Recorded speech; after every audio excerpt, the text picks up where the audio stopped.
version, which I absolutely love the look of, and for the first time ever, I prefer it over the triple black version.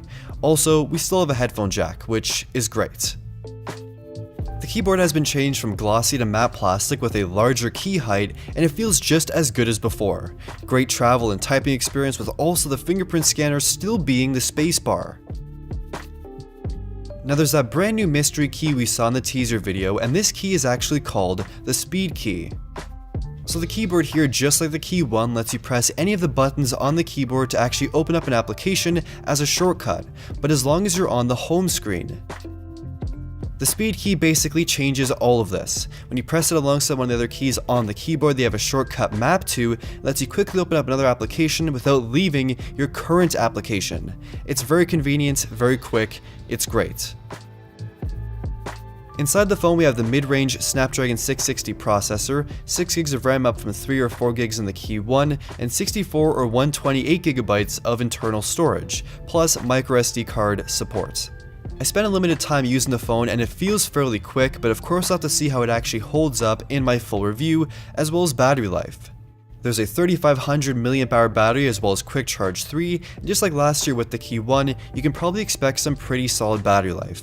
I used to be able to get about a day and a half or 2 days on most days, which was great. Software here is Android 8.1 with all the standard Blackberry applications and user interface, as well as the very pure, clean design, but now it features some actually very useful security features. The Blackberry Detect security app has been updated with the ability to see all permissions of all apps that are granted, so you can turn off a few permissions or all permissions for an app for privacy purposes. It's kind of similar to what's on Android right now, but it's not by category, it's by specific application. The phone will also alert you if that random calendar app you just downloaded, for example, is using your camera or your microphone for some reason, so you can turn off those permissions for that application.